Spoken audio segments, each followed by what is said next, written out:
जिले में आजकल के इस अंक में आज आइए सुनते हैं कोविड-19 महामारी की परीक्षण सुविधाओं को बढ़ाने और अन्य उपायों पर भारतीय आयुर्विज्ञान अनुसंधान परिषद के महानिदेशक प्रोफेसर बलराम भार्गव के साथ भेंट करता है आकाशवाणी की विशेष संवाददाता मट्टू जेपी सिंह। देश भर में कोविड-19 संक्रमण से ठीक होने वालों की दर 48.88% पहुंच गई है और 1,35,206 लोग स्वस्थ हुए हैं। भारतीय आयुर्विज्ञान अनुसंधान परिषद ICMR कोविड-19 जांच की सुविधा बढ़ाने के लिए सरकारी और निजी जांच केंद्रों को निरंतर मंजूरी दे रहा है। अब तक देश भर में 823 जांच केंद्रों को मंजूरी दी गई है, जिनमें से 590 सरकारी और 223 निजी जांच केंद्र शामिल हैं। और विस्तृत जानकारी देने के लिए हमारे साथ हैं DG ICMR doctor Balram Bhargav. Doctor Bhargav, इस वैश्विक महामारी से देश कितना प्रभावित हुआ है और इसका आकलन आप कैसे करेंगे? जैसे कि आपने बताया कि हमारे पास 823 लेबोरेटरीज तैयार हो गई हैं, क्योंकि इस महामारी के संक्रमण के कंट्रोल के लिए सबसे महत्वपूर्ण काम है कि उसकी जांच करना और डायग्नोस करके टेस्ट कर लेना। टेस्ट करने के बाद उसको आइसोलेट करना और फिर कंटेनमेंट में रखना। तो ये इसका बेसिक प्रिंसिपल है।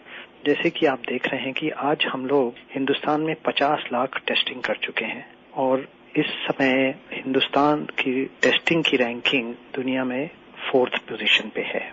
और हम लोग के यहाँ इस बीमारी में जितने लोगों पीड़ित हुए हैं वो काफी ठीक होके जा रहे हैं और हमारी मोर्टेलिटी जो है वो बहुत दुनिया में सबसे लो है। तो हमें उम्मीद है कि जिस तरीके से हम लोग ने लॉकडाउन पहले 70-80 दिन कर लिया, उससे हम लोग ने काफी कुछ कंट्रोल कर लिया, एक चीज। दूसरी चीज, हम लोग ने अपना कंट्रोल के साथ साथ हम लोग ने अपनी टेस्टिंग लेबोरेटरीज भी तैयार कर ली और क्योंकि टेस्टिंग लेबोरेटरीज तैयार हो गई, उसके साथ हम लोग ने अपने अस्पतालों में इंतजाम भी काफी कर लिया, चाहे मैन पावर का हो, चाहे इक्विपमेंट का हो, चाहे ऑक्सीजन का हो। तो ये हम लोग को लॉकडाउन करने से ये बहुत बड़ा फायदा हो गया कि हम लोग को 70-80 दिन में हम लोग ये सब तैयारी कर पाए। सर, तमाम रोकथाम के बाद भी ये देखा जा रहा है कि हर दिन संक्रमण के हजारों केस सामने आ रहे हैं। संक्रमण की वास्तविक स्थिति कितनी चिंताजनक है? जैसे कि मैंने आपको बताया कि संक्रमण की वास्तविक स्थिति चिंताजनक है, मगर हमारे देश में जिस तरीके से संक्रमण हुआ है वो धीरे धीरे हुआ है और धीरे धीरे ही पूरे देश में ही जिस तरीके से आप देख रहे हैं कि इसकी speed of spread has been very slow. तो थोड़ा सा ये हम लोग के लिए अच्छा रहा है कि हम लोग को समय मिल गया है सारी तैयारी करने के लिए, एक चीज। और दूसरी बात ये हो गई है कि हमारे काफी मरीज जो हैं इसके वो सब ठीक होके भी जा रहे हैं। और क्या वजह है कि हमारे यहाँ हिंदुस्तान में जो देखा गया है कि इसमें मोर्टेलिटी बहुत कम है, तो ये बहुत हम लोग को संतोषजनक बात है कि मोर्टेलिटी बहुत कम है, क्योंकि जितने लोगों को बीमारी हो रही है काफी ठीक होके भी जा रहे हैं और मोर्टेलिटी अन्य देशों से कंपेयर किया जाए तो बहुत ही लो है हमारी। सर, अगर एलाइजा टेस्ट की बात की जाए तो एलाइजा टेस्ट कितना प्रभावकारी है?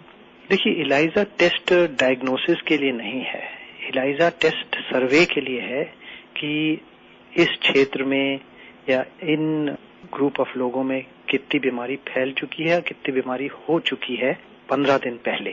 क्योंकि एलाइजा टेस्ट IgG एंटीबॉडी की जांच करता है। IgG एंटीबॉडी उन्हीं में पैदा होते हैं जिनको बीमारी हो चुकी है। तो ये टेस्ट डायग्नोसिस के लिए नहीं है। डायग्नोसिस के लिए टेस्ट अभी भी RT-PCR है और फिर यदि बीमारी हो चुकी है और अगर नहीं पता चली तो IgG टेस्ट से पता चल जाता है कि इनको बीमारी हो चुकी है और दोबारा नहीं होएगी। ये इससे बहुत फायदा हो जाता है कि इन लोगों को जिनका IgG टेस्ट पॉजिटिव आता है, इनको बीमारी हो चुकी है और इनको आगे चल के दोबारा बीमारी होने की चांसेस नहीं है। सर, क्या हम ये मानकर चलें कि संक्रमण की स्थिति अभी और गंभीर होने वाली है, और यदि कहा जाए तो ये संक्रमण पर काबू कब तक पाया जा सकेगा?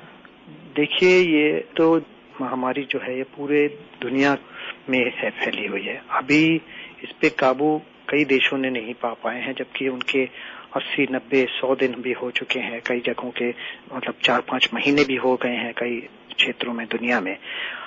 हमारे देश में हालांकि पहला केस 30 जनवरी को हुआ था, फिर हमारे पास मार्च से शुरू हुए थे। मार्च की शुरुआत में जब केस हमारे यहाँ 100-150 हुए, फिर तो अभी मार्च, अप्रैल और मई के 3 महीने हुए हैं और जून चालू हुआ है। तो उम्मीद है कि ये बीमारी थोड़ा सा कुछ स्टेबलाइज करे या 1-2 महीने थोड़ा सा बढ़े और फिर आगे जाके थोड़ी सी कम होने की उम्मीद है। डॉक्टर भार्गव, कार्यक्रम में भाग लेने के लिए बहुत बहुत धन्यवाद। नमस्कार जी।